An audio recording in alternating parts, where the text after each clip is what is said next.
Podemos decir, evocando también a Álvaro Vázquez, que estos 13 o 15 días son solo señales, símbolos, indicios de una tarea inagotable que debe seguir todos los días.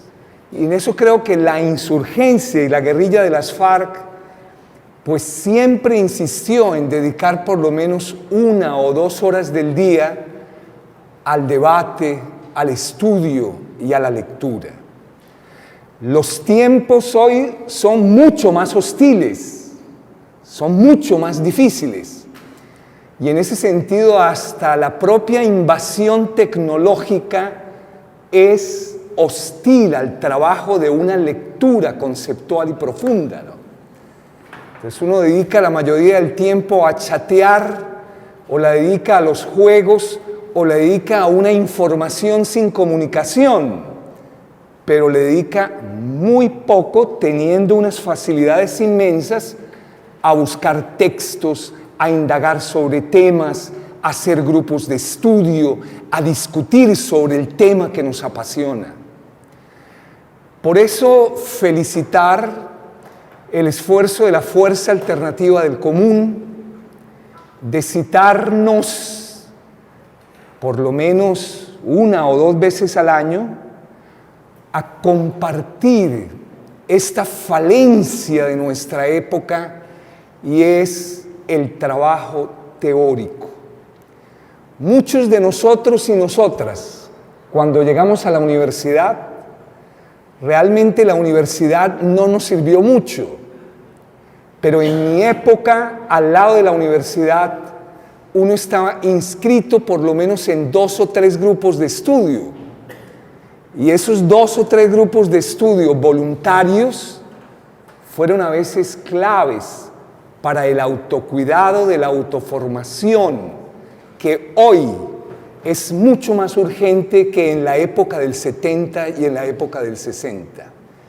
Si solo le damos a la formación su dimensión espectáculo y no hacemos esfuerzos diarios para seleccionar lecturas, para dedicar tiempo a la lectura, para hacer pequeños grupos de trabajo, no haremos una oleada de revoluciones como la que hizo Lenin en la Rusia zarista.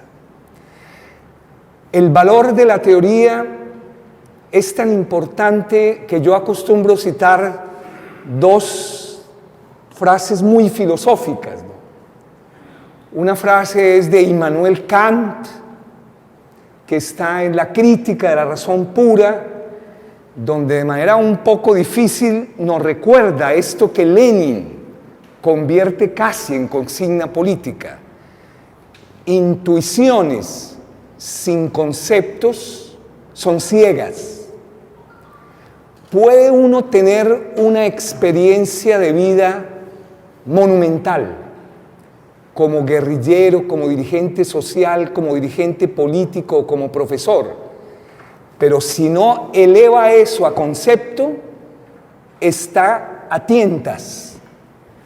Quiere decir que la intuición vital, la intuición experiencial es importante, pero hay que elevarla a concepto para no andar ciegos y ciegas en el mundo. Pero conceptos sin intuiciones son vacíos, son vacíos. Y este gran filósofo nos está poniendo como el gran desafío de la educación: cómo crear seres humanos que logren que su experiencia riquísima se eleve a conceptos, y que los conceptos sean riquísimos en experiencia de la vida, de lo directo, del color, de lo concreto, del territorio, que es completamente irreemplazable. Y como lo decía la camarada, pues luego de 5 meses de convalecencia por un cáncer, he vuelto un poco a la vida. Lógico, me acompañó durante mucho tiempo, digamos, el amor, la amistad, la solidaridad y la teoría. Sin los libros y las lecturas yo no sé qué hubiera hecho con mi enfermedad. Tal vez me hubiera suicidado. pero de alguna manera en esa convalecencia en que uno tiene diálogos con la muerte, como ustedes los guerrilleros la tuvieron todos los días de su existencia, aprende uno que la vida sin conciencia de la muerte es completamente estéril y vacía, y que las grandes culturas de la humanidad han entendido el papel de la muerte, el papel de la enfermedad, el papel del cuidado de las mujeres, el papel de la convalecencia, el papel de la otredad, en esos momentos que a veces uno piensa que no le llegan, pero de un momento a otro se ve abocado a ello. Por eso esas prácticas del cuidado, lo he dicho en varias conferencias, esas prácticas de los revolucionarios en el cuidado de uno mismo y de los otros, deben ser también trabajadas, deben ser intensificadas, deben ser saludadas. Y yo no creo que ninguna cultura revolucionaria sana no tenga que ver también con el cuerpo, la vida, la muerte, la memoria, todos los días de la vida. La enfermedad es un momento fundamental de la existencia humana y tal vez las crisis son las que más forman a un ser humano. Un hombre mediocre, como diría José Ingenieros, es tal vez el que nunca ha tenido que abocar una crisis profunda. La crisis es formativa si de alguna manera uno tiene compañía de otros seres humanos y buenos consejos para mantenerse viviendo. La vida es, y en esta época pues lógicamente es mucho más difícil. Hoy nos ha tocado y nos han convocado a un tema, yo diría, muy ambicioso, bastante complejo, del cual tenemos todos y todas muchas expectativas, pero esto tiene que convertirse en una agenda de lecturas, de investigación. Yo simplemente daré como pistas y señales para seguir trabajando. Derechas e izquierdas hoy. Si uno toma la pregunta, yo creo que para empezar a caminar habría que tener en cuenta como 4 grandes asuntos, y así voy a tratar de orientar la conversación.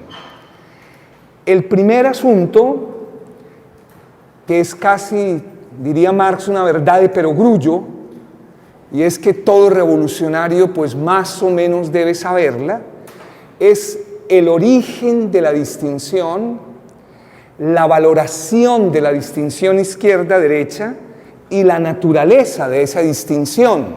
Unas preguntas bastante filosóficas, ¿no? Origen, valoración y naturaleza de la distinción izquierda-derecha. Casi como el capítulo primero del Capital, un llamado a los conceptos. Por eso el capítulo primero, lógicamente que ustedes trabajaron con Puello, pues es una parte dificilísima. La ley del valor, la ley de la acumulación, la ley de la plusvalía, y Marx sabía perfectamente que el comienzo de toda ciencia siempre era el momento más difícil, porque uno no había recorrido todo el saber consolidado, sino estaba empezando,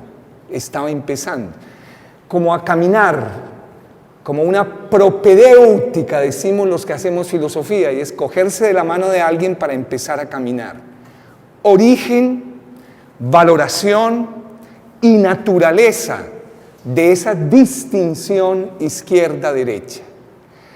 El segundo bloque sería hacer un recorrido, yo diría un poquito panorámico, sobre las distinciones más relevantes que se han hecho de qué es ser de izquierda y qué es ser de derecha. Y hay de alguna manera distinciones hito.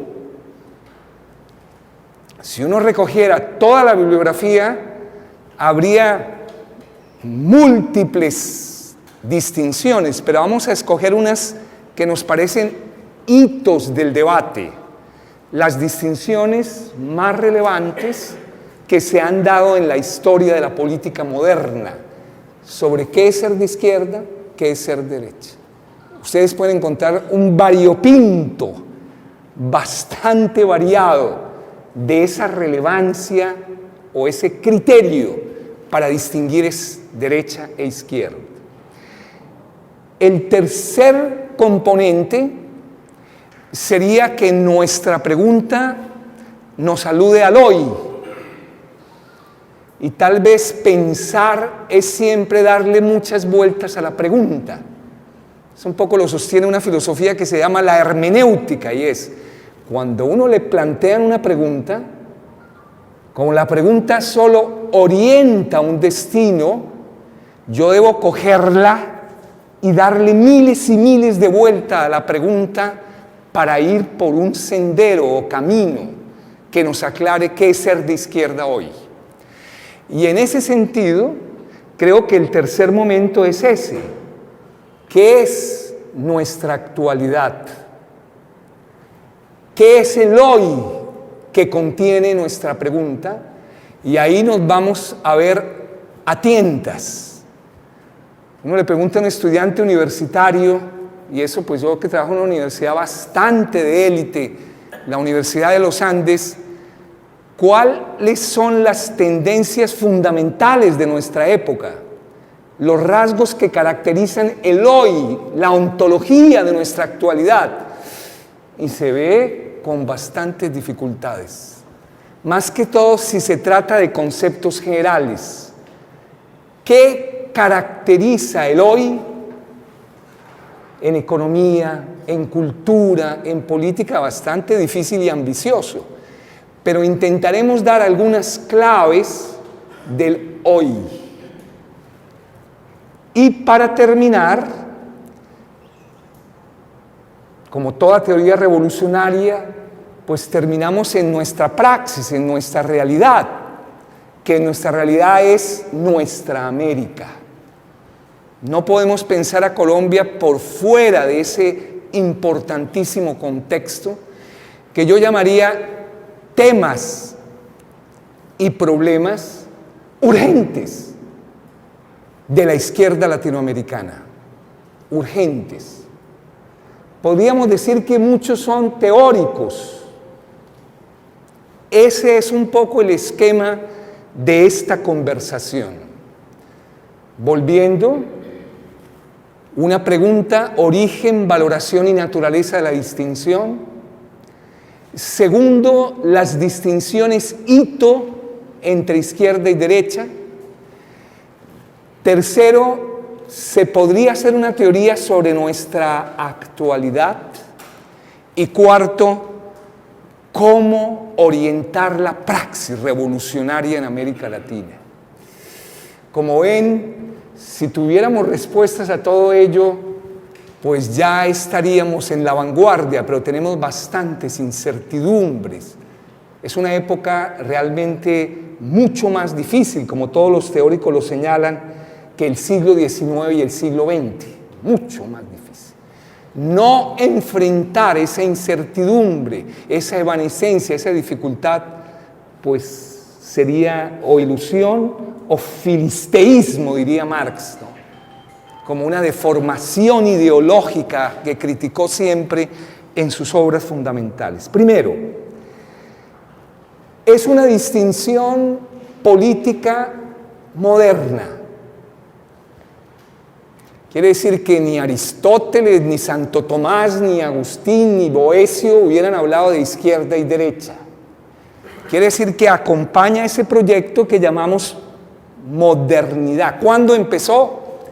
Para muchos empezó hace 3 siglos, para otros empezó hace 5, muy ligado al capitalismo, pero en sentido micrológico empezó en la Revolución Francesa, y empezó fundamentalmente por una razón topológica de espacio. En la Asamblea de los Estados Generales, que era un órgano consultivo de la monarquía, que no era un órgano, digamos, legislativo, sino consultivo, los que se hacían a la derecha eran fundamentalmente los girondinos, que estaban a favor de que la asamblea simplemente siguiera siendo consultiva, no constituyente, y al lado izquierda se sentaban los jacobinos, y los jacobinos planteaban claramente la necesidad de vetar al rey y, además de vetar al rey, transitar hacia un proceso mucho más constituyente, popular y campesino. En ese sentido, la actitud ante la monarquía y la composición de clase fue determinante en la distinción desde sus orígenes. Los girondinos defendían a los terratenientes, defendían a los realistas. Los jacobinos defendían fundamentalmente a los pequeños comerciantes y a la burguesía naciente. Esa doble connotación de la actitud ante la monarquía y la composición de clase va a ser determinante y transversal en la historia de izquierda y derecha. Remite no solo a teoría, sino ser de izquierda es integralmente ser emociones, pensamientos, voliciones, afectos. Es decir, desde el inicio de la distinción, no es solamente un ejercicio intelectual, sino es un ejercicio que también muestra una manera, un carácter, una eticidad desde los orígenes de la distinción. Uno puede ser teóricamente de izquierda, pero en su conducta negar completamente lo que teóricamente piensa. Entonces se exige una relativa integridad entre el pensar y el hacer, entre la teoría y la práctica, que eso es uno de los grandes problemas de la condición humana desde el inicio de la filosofía occidental. Si eso se puede más o menos lograr entre la teoría y la praxis. Hace 3 siglos, podríamos decir, se utiliza en toda concepción de la política, y su origen topológico de la Asamblea de los Estados Generales ha sido desbordado. Eso sobre el origen. Sobre la naturaleza de la distinción, ¿qué podemos decir? Yo diría que se pueden decir fundamentalmente 4 elementos. Yo a veces tengo la tendencia de enumerar mucho, entonces me excusarán para tratar de tener una especie de orden. Lo primero es una diada antitética. Uno no puede ser al mismo tiempo de derecha y de izquierda, es de una o de la otra. Ni siquiera es una contradicción, sino una oposición antitética. Segundo, recíprocamente, como dice Norberto Bobbio en el texto que entregamos, que si no lo han leído puede ser parte de la agenda posescuela, es un término exclusivo y exhaustivo. ¿Por qué exclusivo? Ninguna doctrina o movimiento puede ser al mismo tiempo de derechas y de izquierdas. Y exhaustiva porque únicamente se puede ser de uno de los dos de la oposición. Tercero, sus usos durante 3 siglos han sido fundamentalmente 3, en el sentido de un uso descriptivo, un uso valorativo y un uso histórico. ¿Eso qué significa? Un uso descriptivo de la palabra izquierda y derecha es cuando hay 2 partes en conflicto o hay 2 partes en oposición. Uno dice, ese representa una parte de derecha, ese representa una parte de izquierda. Eso lo podríamos llamar un uso descriptivo. Un uso valorativo, ya cuando hay juicios de valor, y es que el que representa una de las dos valorativamente es mejor. La izquierda, que es esta parte, o la derecha, que es esta parte, es valorada como positiva o negativa en el juicio que se hace. E histórico, para caracterizar épocas. Para caracterizar épocas. Hoy, todos y todas sabemos que hay una discusión planetaria de si la época actual a nivel global, más que todo en lo que es América Latina, Norteamérica y Europa, porque también no sabemos lo que pasa en muchos otros continentes, está tendiendo a la derecha o a la izquierda.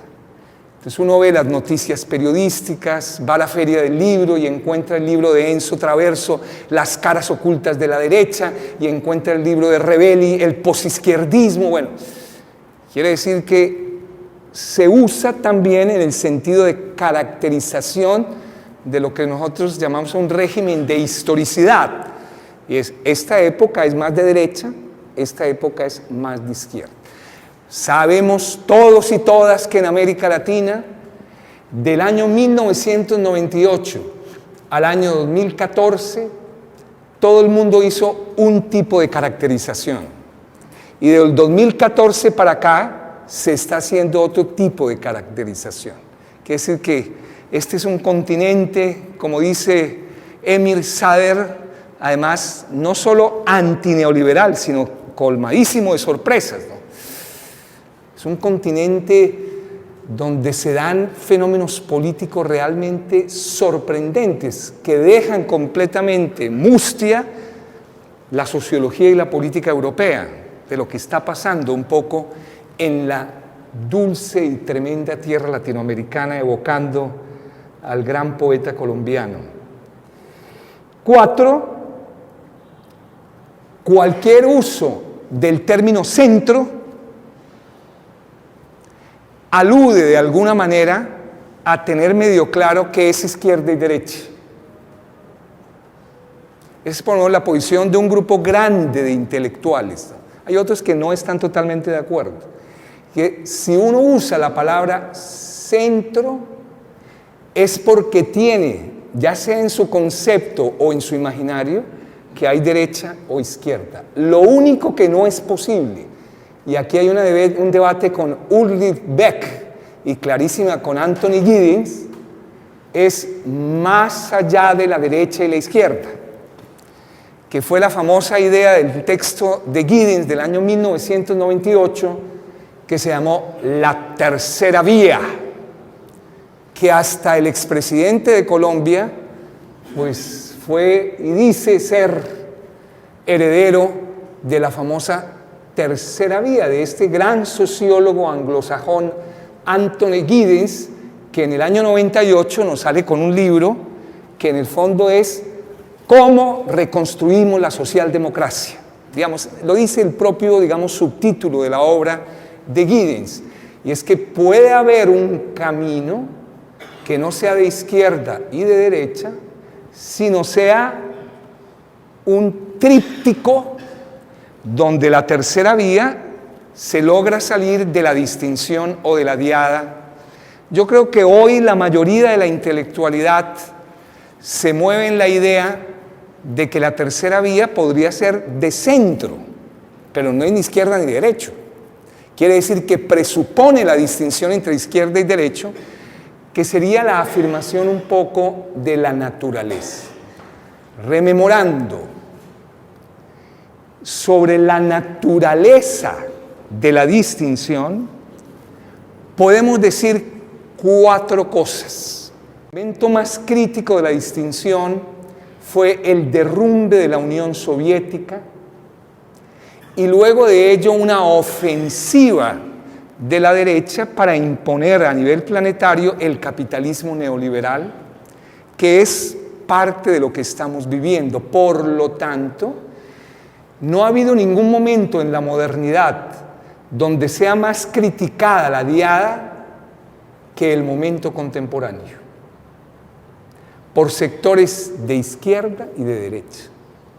Es decir, vivimos una etapa en la cual la diada es sometida a un esfuerzo ideológico de disolución y destrucción inmenso, inmenso.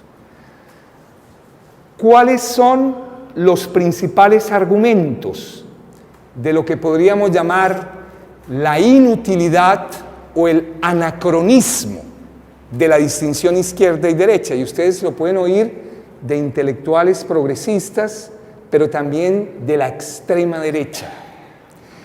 Yo diría que un listado de los motivos pues es bastante largo, pero yo me voy a concentrar exclusivamente en 7 o 8 que son muy recurrentes en nuestra cotidianidad.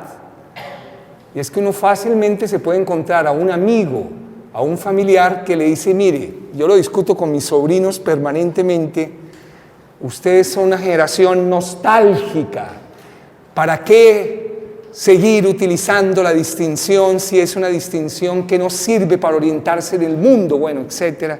Tengo además un sobrino que es el presidente de un movimiento bastante complicado que se llama Los Libertarios, que es un movimiento que uno no sabría muy bien si es derecha o izquierda, pero claramente es de derecha. Pero las discusiones que nos damos de tipo filosófico son muy agudas y muchas de ellas giran en torno al concepto de libertad, al concepto de igualdad y a la distinción derecha-izquierda. Creo que ahí hay un nido importante. Primer argumento: ya no hay ideologías.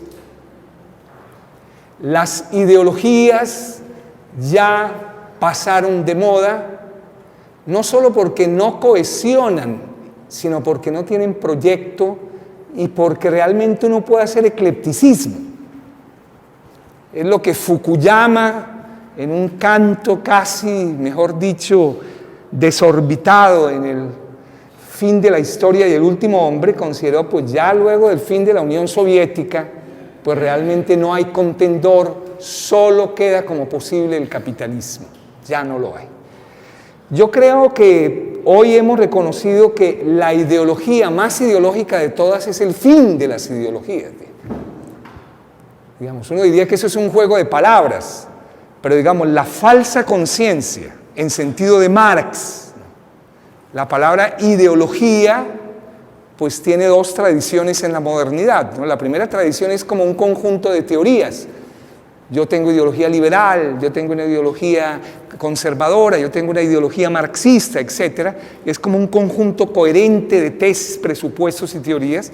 Y la segunda tradición, que viene claramente de Bacon y de Marx, es que ideología es una falsa representación del mundo y de mí mismo, una Schein, diría el joven Marx en la ideología alemana, es decir, una manera de mirarme a mí mismo y al mundo que me rodea completamente cargada de tergiversación, cargada de ocultamiento, de ahistoricidad.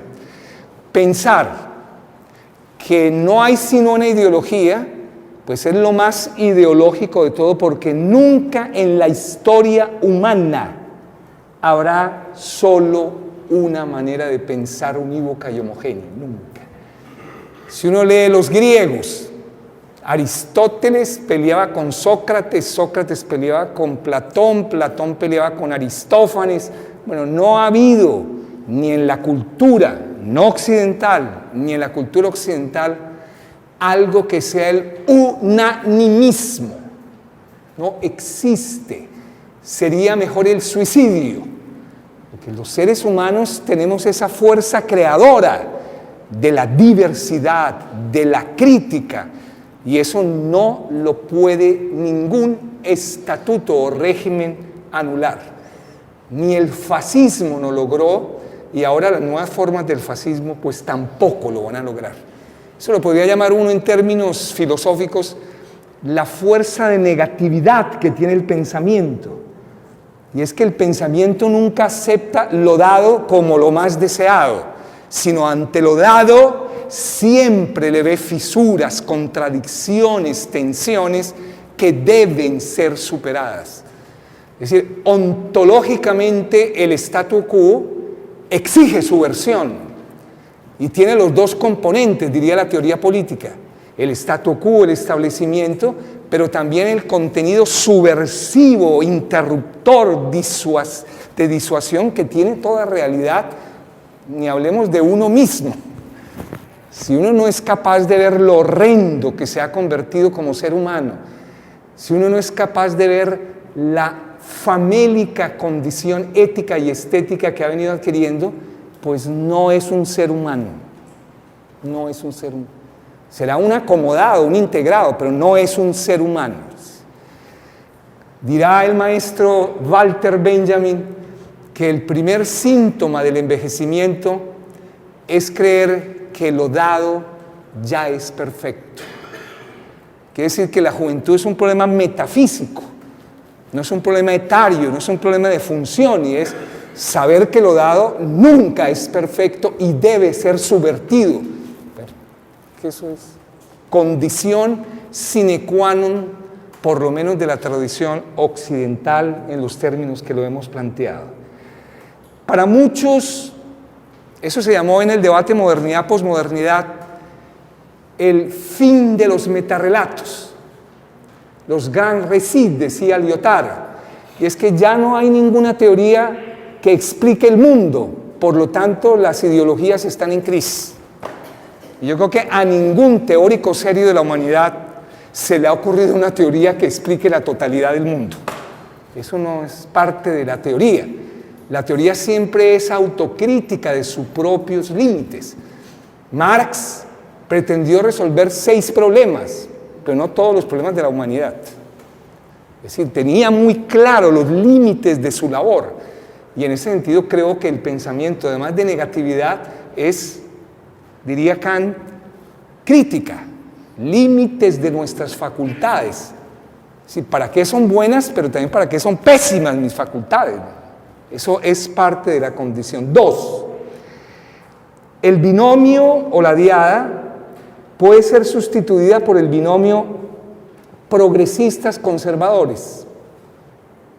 Suficiente. No necesitamos izquierda y derecha, porque hay progresistas y conservadores. Argumentos para ir en contra de ello no los voy a dar, muchos de ellos están contenidos en una de las lecturas. 3, ya no se pueden plantear los problemas bajo la forma de antítesis, porque estamos en una época ecléptica.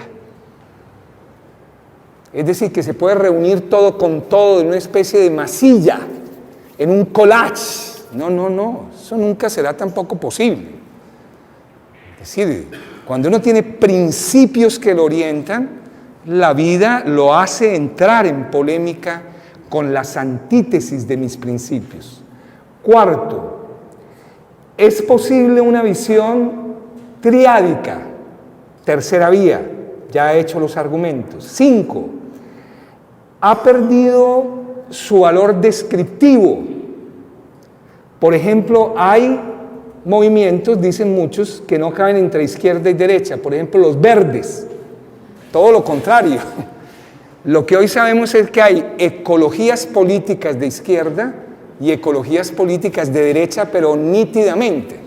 Entonces, con el surgimiento de partidos como los verdes, no nos vamos a confundir. 6, la distinción varía tanto por el tiempo, el lugar y las circunstancias que no hay posibilidad de hacer la distinción. Es un argumento duro, por ejemplo, de Rebetti, y es que izquierda y derecha varían tanto en contenido, es tan relativo al tiempo y las circunstancias, que muy posiblemente no se puede llegar a un consenso sobre el criterio de la distinción. No es posible. Entonces, en la década tal, ser de izquierda y derecha era esto, en la década tal era esto, una cosa es ser de izquierda en Bolívar, otra cosa en La Guajira. Entonces, es tan relativa a la circunstancialidad contextual que posiblemente no sirve para nada la distinción. Y la más dura, 7º argumento. Hoy, entre la izquierda y la derecha, ya no hay diferencias programáticas y estratégicas. Ya casi están diciendo lo mismo. Entonces, si uno ve un programa de derecha y un programa de izquierda, pues casi que están hablando todos de seguridad, todos están hablando de los temas del pavimento, todos están hablando casi de lo mismo. Entonces ya no hay fronteras nítidas entre un programa o una estrategia de izquierda y derecha. 7 argumentos que ustedes que han militado toda su vida tendrían como objetar, ahí sí teóricamente, la distinción. Por ejemplo, ese 7º argumento, ya dicen las mismas cosas, la izquierda, eso es gravísimo, ¿no? Si la izquierda y la derecha están diciendo lo mismo en sus programas, estamos en el peor de los mundos. Hasta acá, la primera parte. Quiere decir que ya tenemos una panorámica que llevaría a un estudio más profundo sobre el origen de la palabra, sobre la naturaleza de la diada y sobre las valoraciones que quieren enterrar la distinción. Lógicamente ustedes conocen otras.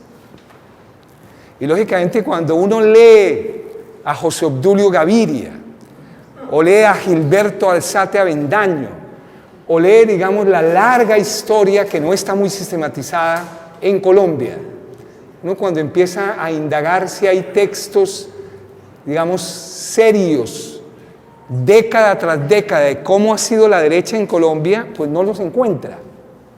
No los encuentra. Es una especie de historia de los movimientos y las teorías de derecha. De izquierda hay algo más fragmentario, pero de derecha nos vemos un poco con dificultades.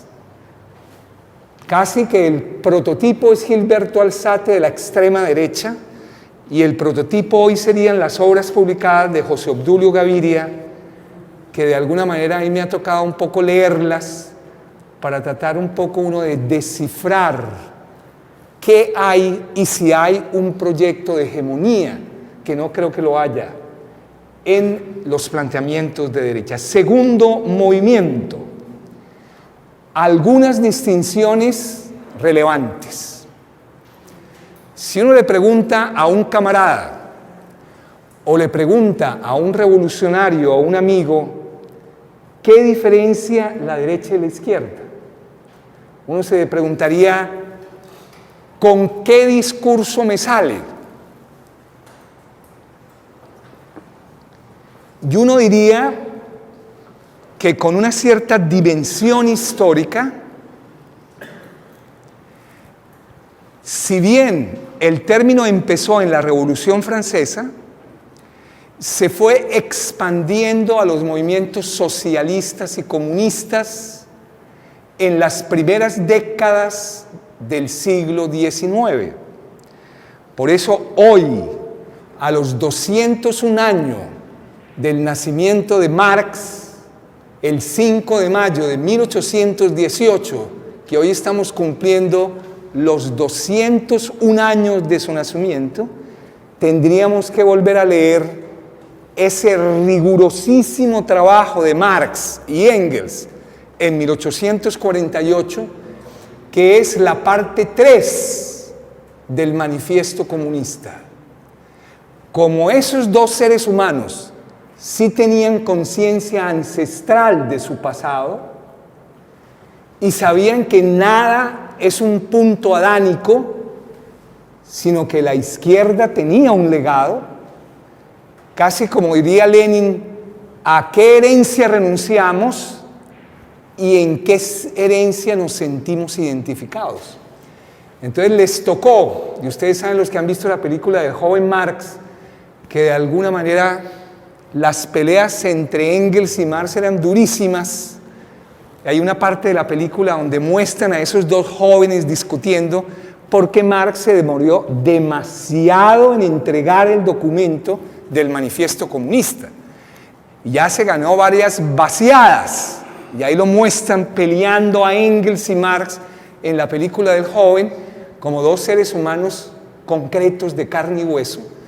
Y allí uno podría decir que uno de los puntos que Marx lo obsesionaba también era la conciencia de la memoria histórica. Sin memoria histórica no hay nada. Yo creo que ahí Marx y Engels escriben algo sorprendente, completamente sorprendente, que es una evaluación cartográfica de la literatura anterior a nosotros que podríamos ubicar a la izquierda. Pero lo más sorprendente es que hacen una cartografía en 3 numerales. El socialismo reaccionario. Parte 1. El socialismo conservador o burgués. Parte 2. Y el socialismo y comunismo crítico utópico. Parte 3. Esa capacidad de síntesis que tenía Marx y Engels le permitió que en menos de 7 páginas, creo que son 4 o 5 páginas, Marx y Engels nos introducen, nos hacen una inmersión en que la palabra socialista siempre ha estado en disputa. Y eso que se podría llamar de izquierda tiene una vertiente reaccionaria, y nos cita a Sismondi, una vertiente burguesa, y nos cita a Proudhon, y una vertiente de la cual nos sentimos herederos. Oigan lo hermoso de recuperar la memoria, que es la crítico-utópica. La crítico-utópica con el guión, además, bellamente. Y es que si bien hacen una crítica severísima al capitalismo, aún tiene una dimensión utópica que ellos no ven como negativa totalmente. Es un debate durísimo hoy. El eclipse de las utopías en el inicio del siglo XXI, como uno de los dramas que vivimos todos los días. Pero ¿quiénes son? Graco Babev, el primer comunista, por lo menos de la narración occidental. En una narración no occidental, poscolonial o decolonial, podría ser Tupac Katari o Tupac Amarí, o todo lo que hizo el maestro Orlando Falsborda de recuperar un socialismo ancestral no occidental en la historia anticapitalista de Colombia, que tiene que ver con los dioses completamente de las zonas del río Magdalena, los dioses un poco fluviales. Bueno, y todo eso que, digamos, trabaja Orlando Falsborda, buscando lo que ellos llamaron con bastante rigor, que lo haría Marx y Engels, si hay tradiciones socialistas no europeas, que es clave. Yo diría que hoy es parte de nuestro legado. Más de todos los partidos comunistas que tuvimos un cordón umbilical con la Unión Soviética, pues creíamos que, mejor dicho, solo existía el manual de la Unión Soviética. Y en la vida habíamos leído ni a José Ingenieros, ni a Mariátegui, ni a Mella, ni nada. Y creo que en eso las FARC fueron absolutamente anticipatorias. Le enseñaron al Partido Comunista la necesidad de recuperar a Bolívar, pero también la tradición negra e indígena, y eso habría que investigarlo y constatarlo en archivos. Solo a la tercera tradición le introduce la palabra comunista. Y Marx y Engels van a reivindicar a Babev, a Fourier, a Saint-Simon y a Owen. Nosotros, ¿a quién tendríamos que reivindicar? Bueno, yo creo que desde la cacica gaitana. Y tocaría hacer unos estudios. Me pareció bellísimo que el día 1 de mayo las FARC, las mujeres, sacan una reivindicación por una mujer obrera, que son, digamos, las invisibilizadas, las que nunca han tenido voz. como una de las líderes más importantes, que ni se me acuerdo el nombre por mi visión tan eurocéntrica del mundo, pero digamos, bellísimo.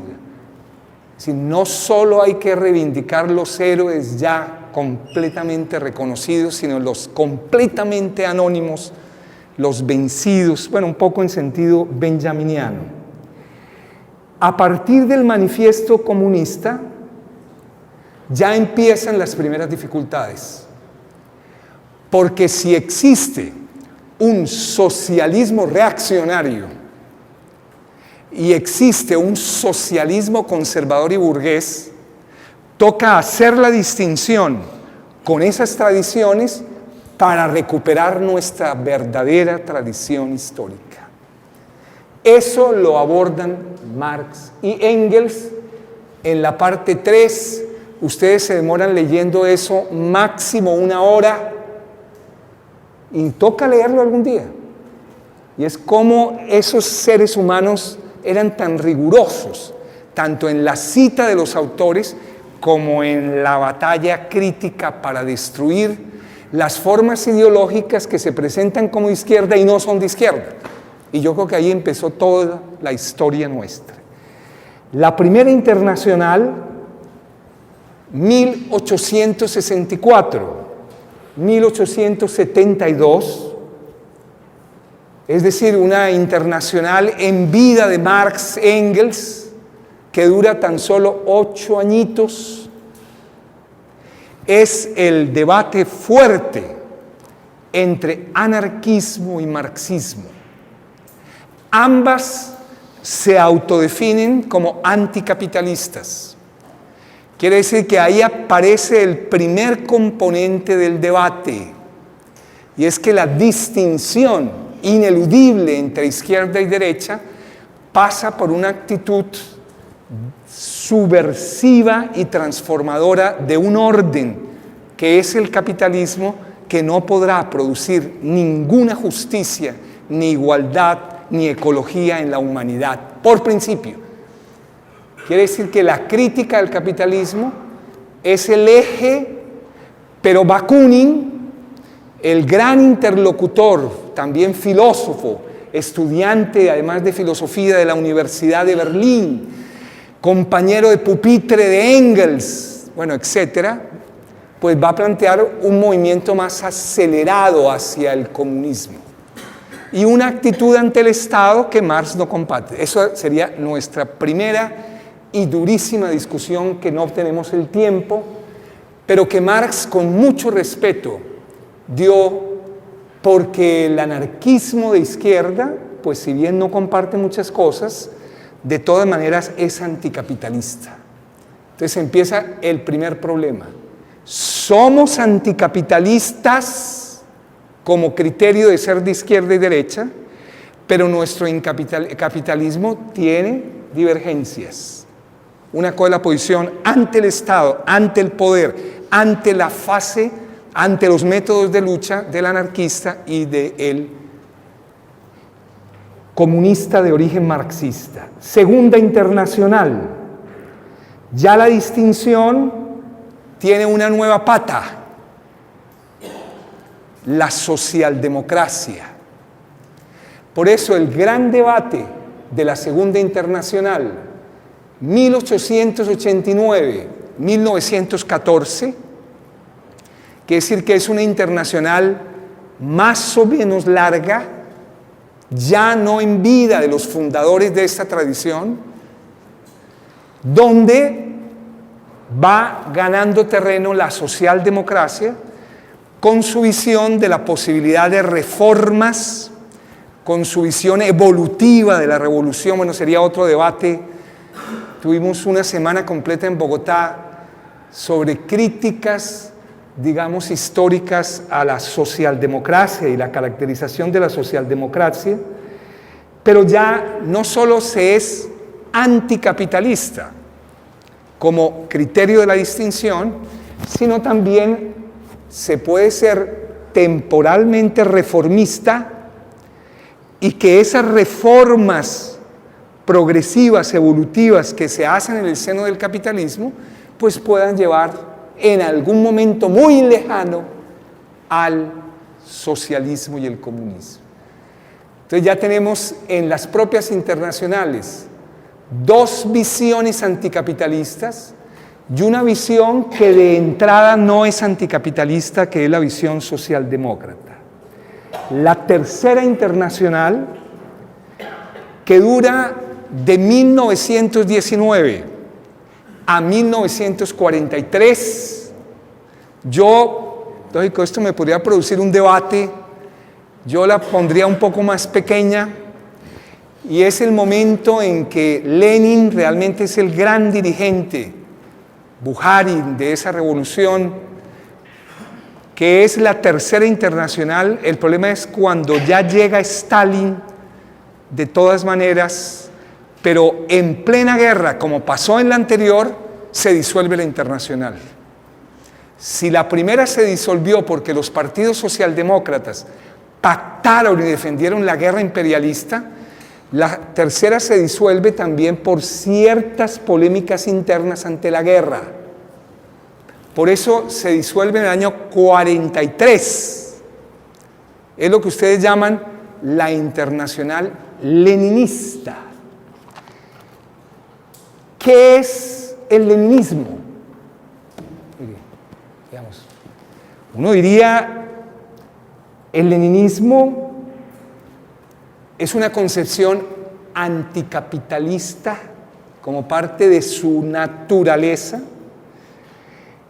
Se distingue del etapismo determinista de la socialdemocracia. Quiere decir que la concepción de la revolución socialdemócrata es etapista. La concepción leninista es mucho más del sujeto que puede detectar la situación revolucionaria y la crisis revolucionaria. Es una revolución con sujeto, no es una revolución que espera las fases y las etapas, y por eso el partido es muy importante. Tal vez no hay marxista que insista más en el papel del partido que Lenin. Uno puede tener divergencias, pero de todas formas, sin partido no hay revolución. Eso sí creo que es parte del leninismo. Uno podría decir que el leninismo, lógicamente, no sé qué diría Lukács en ese bello texto introductorio a Lenin, pero de alguna manera el leninismo es subjetividad cohesionada por el partido, confianza en las masas.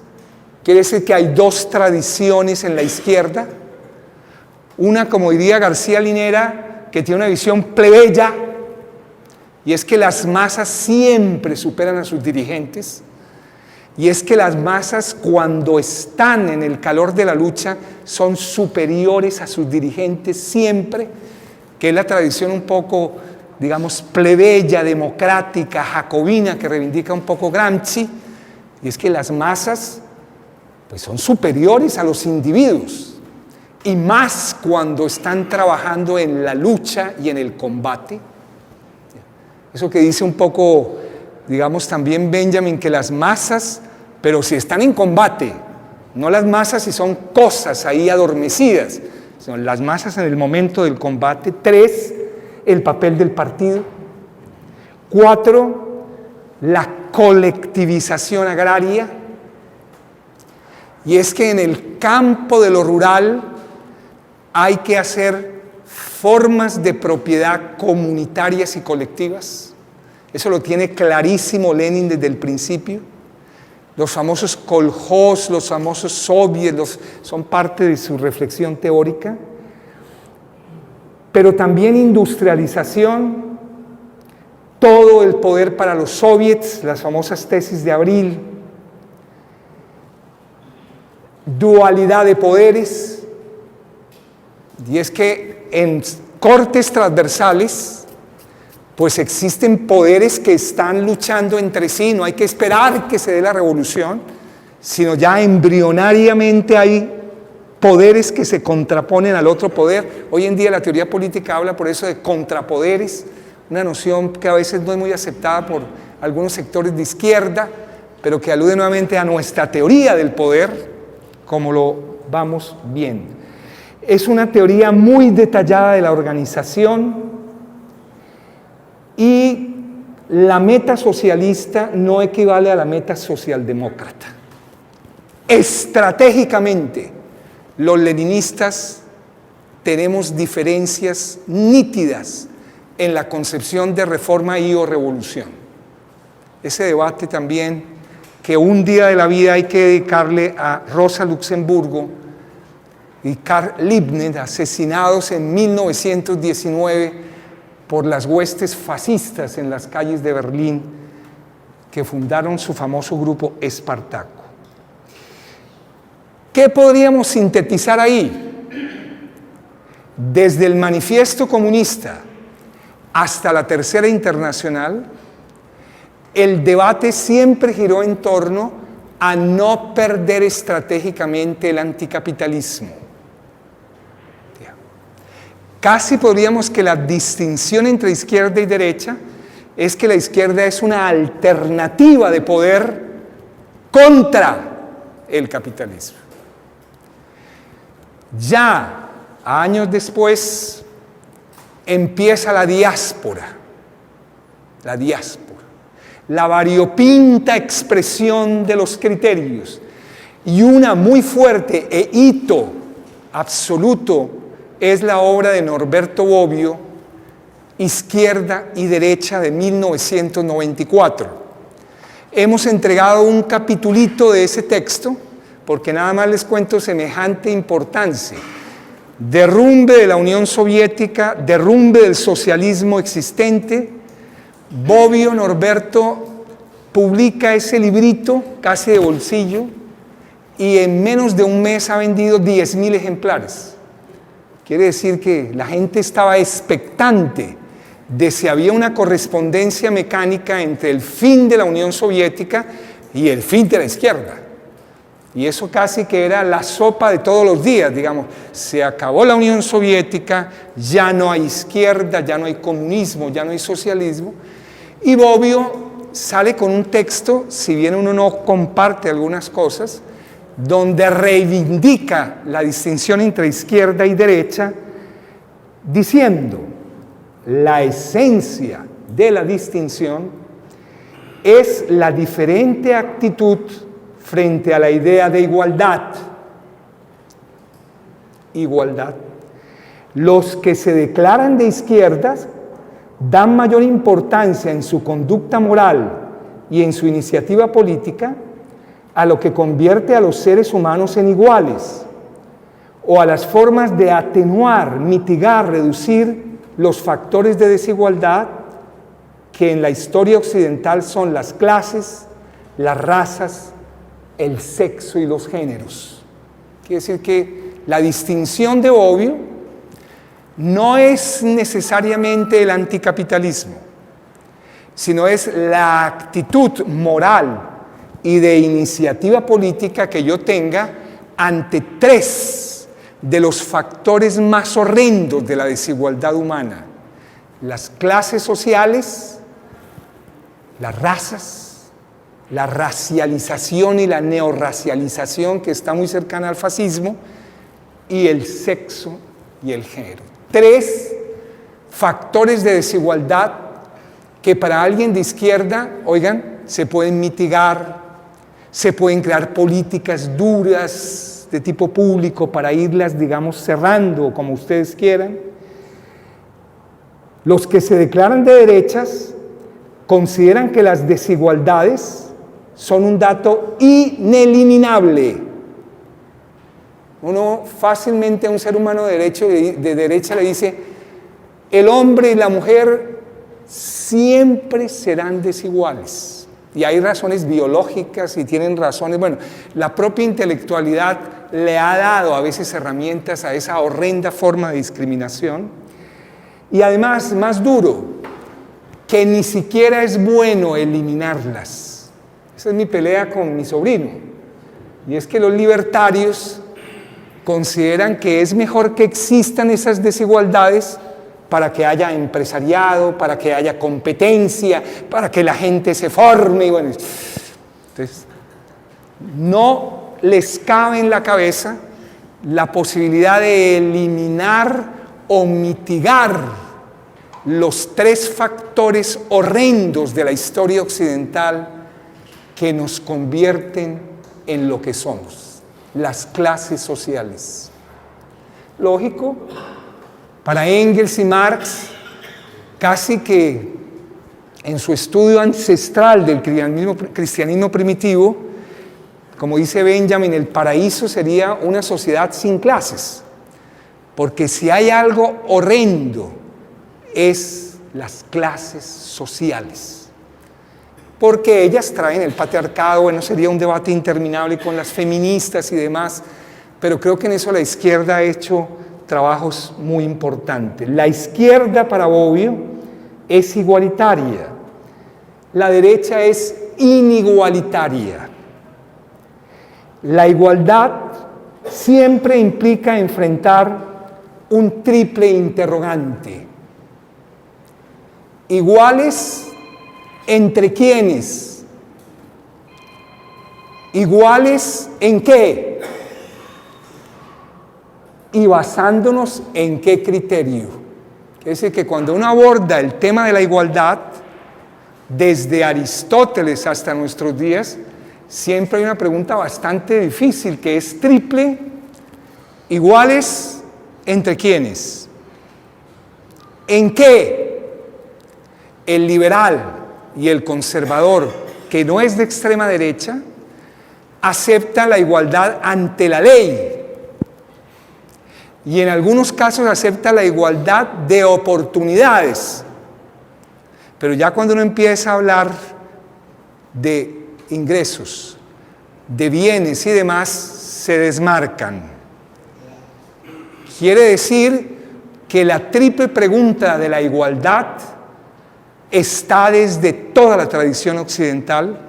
Lógico, para un Aristóteles, la igualdad es entre los ciudadanos que no son esclavos, donde no caben ni mujeres, ni niños, etcétera, etcétera, etcétera, etcétera. Bueno, hoy el liberalismo diría igualdad ante la ley, pero para un marxista eso realmente, pues ya lo demostró Marx en la cuestión judía, en ese análisis tan riguroso de los derechos humanos y del ciudadano, donde destruyó el concepto de igualdad ante la ley. Bueno, yo creo que es uno de los textos originarios de que un marxista nunca se conformaría contra la igualdad ante la ley y la igualdad de oportunidades. ¿Cuál es nuestro concepto de igualdad? Y ahí toca volver al famoso texto ya del viejo Marx, que se llama La crítica del programa de Gotha, donde va a formular esa famosa consigna de la justicia marxista de cada cual según sus capacidades, a cada cual según sus necesidades. Muchos dicen, eso es puras lecturas, que la tomó del famoso anarquista Louis Blanqui. Es decir, que el propio Marx también hacía ciertas, digamos, diálogos intensos con otras tradiciones anticapitalistas. Los sujetos entre los cuales nos proponemos construir la igualdad. Los bienes, elementos que hay que repartir y el criterio para repartirlos. Quiere decir que los liberales clásicos no somos igualitarios. Lógico, hoy ha nacido el Estado Social de Derecho, John Rawls, Dworkin y todos esos teóricos que se abren a la igualdad de oportunidades, pero hasta ahí. No va más allá del concepto de igualdad ningún teórico fuerte. Bien, Bobbio en su texto también reconoce que hay otros criterios para la distinción. Entonces aquí tenemos el anticapitalismo, es parte de nuestro legado la emergencia de un nuevo criterio, la igualdad. En ese sentido, los que se declaran de izquierda consideran que se pueden mitigar las 3 fuentes horrendas de nuestra desigualdad: Los que se consideran de derecha no solo las consideran ineliminables, sino además que no es deseante o se debe desear su eliminación, que sería ya pues una posición. Por eso la gran pregunta es, ¿y qué es la derecha hoy? Digamos, ¿cómo está hablando la derecha hoy? Que es otro de los temas que tocaría de todas maneras trabajar. ¿Qué otros criterios reconoce Bobbio son importantes hitos? Un tercer criterio: la derecha se preocupa por guardar la tradición, la izquierda en liberar a sus semejantes de las cadenas que le han sido impuestas por los privilegios de casta, de clase y de raza. Es la oposición entre tradición versus emancipación. Un tercer criterio: nada irrelevante, importante. Lógico, ¿qué es traditio? ¿Qué es transmitio? ¿Y de dónde viene la palabra tradición? Pero uno diría, la derecha defiende la tradición. La izquierda defiende esa palabra, emancipare, emancipación. Tal vez por ello, repito, Jaime Pardo Leal en sus cursos de Derecho Penal siempre empezaba haciéndole un homenaje al primer luchador contra los esclavizados, Espartaco. Y así empezaba toda, digamos, su discusión, un derecho penal político. Por eso su tesis de grado, pues, que fue publicada por la Universidad Nacional de Jaime Pardo Leal, ni siquiera fue publicada por la izquierda ni por el Partido Comunista. De alguna manera es una tesis clave para ver la evolución intelectual de Jaime Pardo, y lo primero que hizo fue un estudio desde la izquierda de los derechos laborales. Un texto realmente que Iván Ortiz sacó un poco ahí, como deberíamos hacerlo de izquierda, de estar grabando, estar haciendo, rumiando, estar cogiendo cosas de nuestros dirigentes para hacerle el homenaje, no ya muertos nosotros, sino un poquito en vida, yo digo, de todas maneras, un poco cuando se puede hacer todas esas recuperaciones. Tercer criterio: para Elisabetta Galeotti, una italiana, los términos pasan por la distinción jerarquía versus igualdad. Quiere decir que el tema se complica, y es la noción de igualdad contrapuesta a la noción de jerarquía. Marco Rebelli, una quinta distinción, plantea que derecha e izquierda, como no son conceptos absolutos, sino relativos, pues realmente la oposición debe hacerse siempre en clave de contexto. De contexto. Y es que cada contexto señala quién es de izquierda y quién es de derecha. Entonces tiene vigencia la distinción, pero no hay una posible, digamos, llamémoslo ontológica aproximación, ya sea anticapitalista, ya sea igualdad, ya sea emancipación, etcétera, etcétera. Pero Rebelli me parece que establece 5 criterios muy interesantes. Oigan cómo se va volviendo este discurso de complejo. Si uno estudia la distinción izquierda y derecha, como varía de acuerdo a las circunstancias, épocas y contextos, si yo la veo en el tiempo, la diada es progreso versus conservación. Si yo la veo en el espacio, es igualdad versus desigualdad. Si yo la veo respecto a los sujetos, autodirección o heterodirección, autonomía, heteronomía, esa palabra pues ustedes de golpe ni la habían oído nunca, ¿no? Pero digamos, autonomía es que yo oriento por mí mismo los principios. Heteronomía o heterodirección es que necesito que alguien me oriente desde fuera. Heteros es afuera. Auto es un pronombre regresivo de primera persona. Entonces, si yo la veo desde los sujetos, uno diría que el de izquierda es mucho más autodirigido. En cambio, el de derecha todo el tiempo está esperando, diríjame, Führer, diríjame, caudillo, diríjame, y no tiene criterios propios para su autonomía. Respecto a la función, clases inferiores, clases superiores. Respecto al modelo de conocimiento, racionalistas versus irracionalistas. Bueno, difícil pero interesante. Y es que de alguna manera la izquierda entiende las famosas premisas de la razón, ¿no? Pensar por cuenta propia, pensar en lugar del otro y ser consecuente. Kant la sintetizaría con el siguiente ejemplo. Ser racional es atreverse a pensar por cuenta propia, primera premisa. Pero no como un dogmático, sino teniendo en cuenta las objeciones que todo otro le pondría a mi argumentación. Entonces, si digo, Dios existe, pues debo saber los argumentos de los que consideran que no existe. Yo recuerdo que cuando hace muchos años en el Frente Cuarto me tocó ser educador por las mañanas, entonces una de las preguntas recurrentes era esa de los compañeros combatientes: demuéstreme que Dios no existe.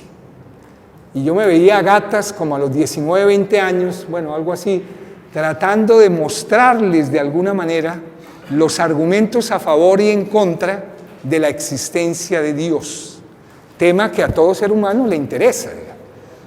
Es un tema, digamos, el propio Engels al final de su vida tuvo una experiencia muy cercana, y ni hablemos de otros teóricos, digamos, occidentales. Pero de alguna manera, si digo, Dios no existe, pienso por cuenta propia, pero no me refugio, sino estoy en cuenta de quién me objetaría mi argumentación, pensar en lugar del otro. Y la más difícil sería la tercera, y es que entre el diálogo de mis argumentos y los otros argumentos que me objetan, yo deba tener algunas modificaciones de mi primera argumentación. No que me convenzan del todo, pero que salga enriquecido. Eso es un ser humano no dogmático. No el que ya tiene una verdad absoluta y no escucha la conversación del otro, sino todo lo contrario, que escuchando modifica algo, su posición original. Quiere decir que lo más ajeno a la racionalidad crítica es el dogmatismo, el fundamentalismo en sentido de razón e irracionalidad.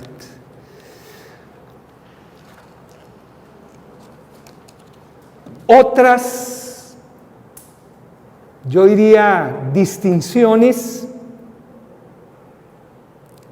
como para tratar de ver que esto se va volviendo más complejo, son, por ejemplo, una muy bella definición de André Gorz. Entre ellos, a los 83, 84 años, ese gran ecologista político de la izquierda decidió con su mujer un ritual de suicidio, que eso es impresionante, ¿no? André Gorz y su mujer dijeron, mire, ya todo nos duele, ya no hay que seguir viviendo, hagamos el ritual más trágico de la historia, y es suicidémonos los dos, porque la vida así no tiene sentido, digamos. La vida no es sobrevivencia, sino la vida implica otra serie de condiciones. Hicieron una eutanasia activa, diríamos hoy en bioética, ¿no? Ya 80 y algo, ya nos podemos levantar. Ya. André Gorz, que es tal vez el ecologista político marxista más importante, dice, definiendo la izquierda,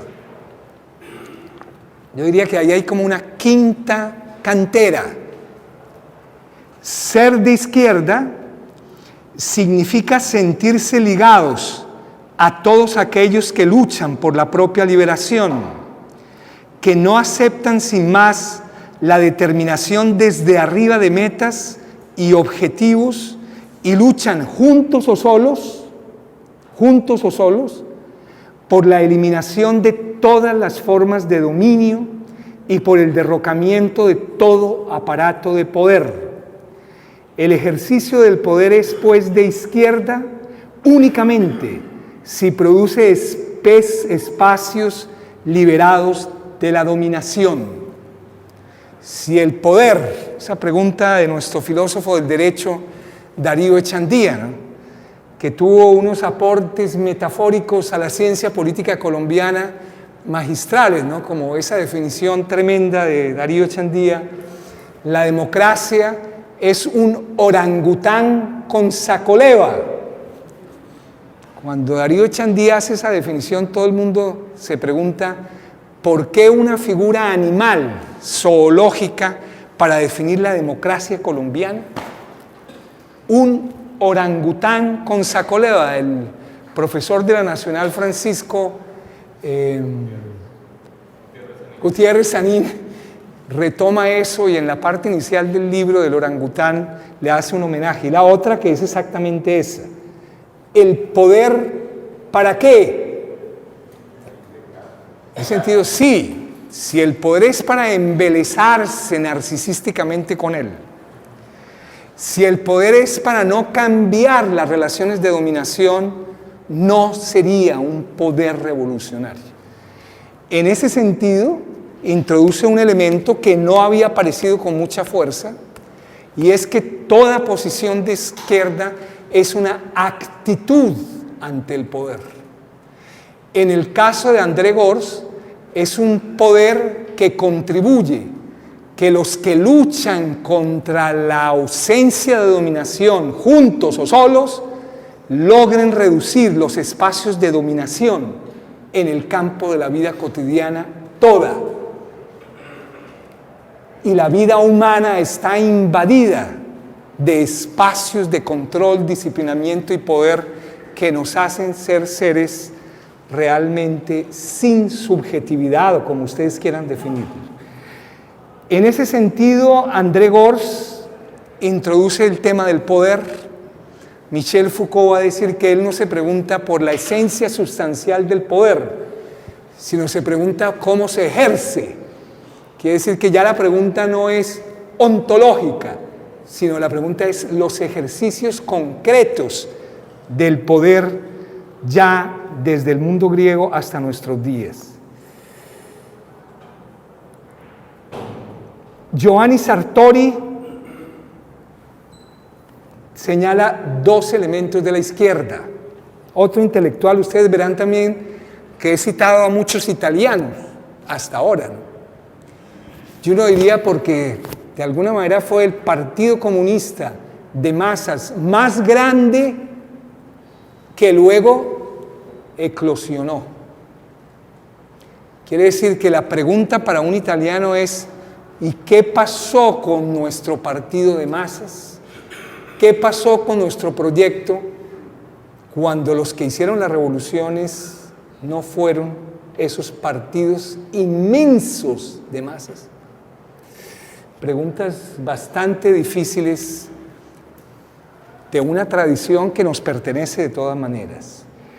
Para Sartori conviene siempre distinguir entre la izquierda, el corto plazo y la izquierda seria. El problema de la izquierda seria está en repensar a fondo la realización de sus ideales. Quiere decir que lo que nunca puede abandonar la izquierda es el pensamiento estratégico. Nunca. Si la izquierda solo es coyuntura tras coyuntura y cortoplacismo, abandona la condición de izquierda. Y lo segundo que él nos señala es que el principio de la izquierda es una política que apela a la ética y rechaza lo injusto. Faltaba justicia. Justicia. Quiere decir grandes categorías del pensamiento político occidental. ¿Qué es justicia? Por ejemplo, Reyes Mate considera que la única forma de ser de izquierda es estar preparado, que el punto de partida es una gran conciencia y sensibilidad ante la injusticia. Digamos, quien no es sensible ante la injusticia, quien no llora, padece y se sensibiliza ante la injusticia, no puede ser de izquierda.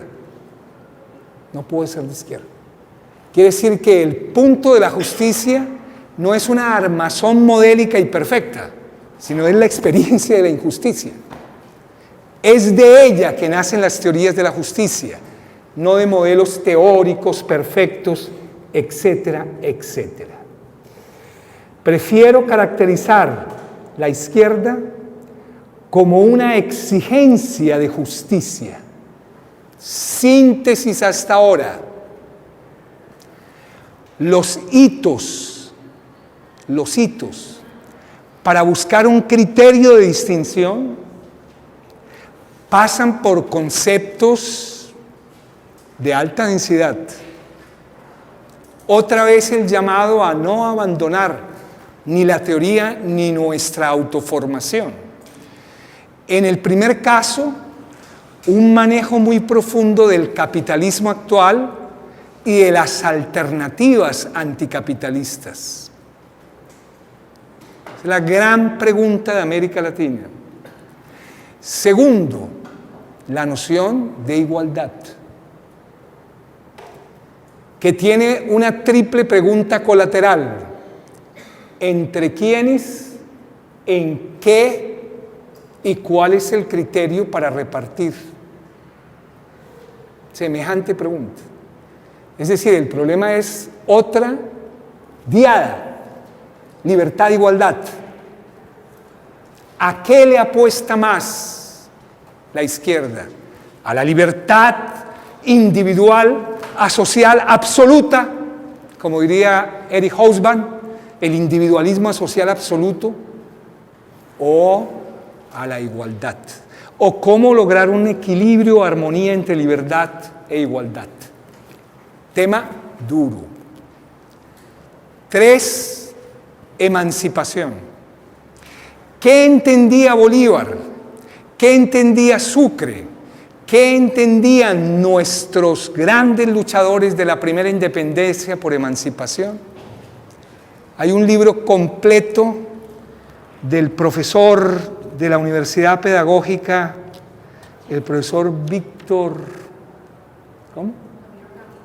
A Javier Ocampo, es que se mete, Javier, que se llama La noción de independencia, Javier Ocampo.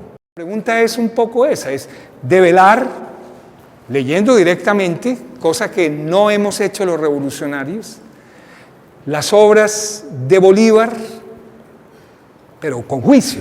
Es que acá ni siquiera se consiguen las obras con juicio, uno le toca hacer como fragmentos, le toca ir a Venezuela y ahí empezar a comprar las obras completas de Simón Rodríguez a unos precios muy buenos, y las obras completas de Bolívar, y haciendo un estudio inmanente y literal, ¿qué entendían por emancipación? ¿Será una visión kantiana? ¿Será una visión del utilitarismo? ¿Cuál es la visión de emancipación? Porque de eso sí hay literatura bastante profunda. 4, el tema del poder. ¿Para qué? Eso es central. 5, el tema de la jerarquía. 6, el tema de la justicia. Casi un curso de filosofía, diríamos. Y lógicamente, en la tradición marxista, la filosofía ha sido muy importante, muy importante. Lo grave es que hoy quiere Bolsonaro, y esa es su primera ofensiva en este avance de la derecha, ya lo anunció con su ministro de Educación luego que sacó al colombiano, y es un sistema educativo contra las facultades de filosofía y sociología. Es el primer inicio del negacionismo. Contra sociología y contra filosofía. ¿Qué sería un pensamiento crítico sin ninguna formación en filosofía? Me parece que sería un poquito estéril. Sí, es densa, es conceptual, es difícil, pero nos toca tantas cosas en la vida. Y para terminar esta primera parte, que nos ha llevado al origen, la naturaleza, la valoración y algunas aproximaciones sobre el criterio de distinción, Bobbio dice algo que me parece interesante. ¿En qué sigue el debate luego del 90 y de los albores del siglo XXI? En tres ejes. Aquellos que siguen afirmando que la derecha y la izquierda ya son nombres y categorías anacrónicas, sin sujeto, y no vale la pena mantenerlas con vida. Es una posición muy típica del centro democrático, muy típica de algunos liberales. Es mandarla ya casi al cuarto de San Alejo, diríamos, por los diversísimos motivos que conocemos. Dos, aquellos que consideran que la diada aún es válida, pero que no aceptan el criterio de la igualdad.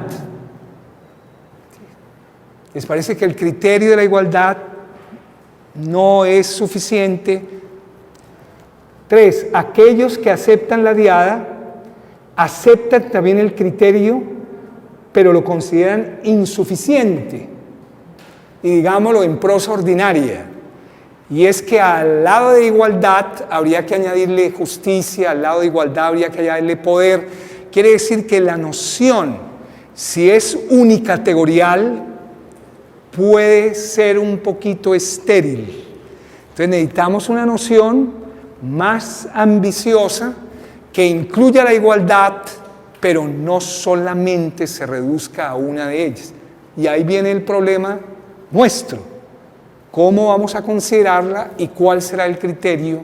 Pero en nuestra tradición yo creo que un elemento sustantivo es conocer muy bien el capitalismo.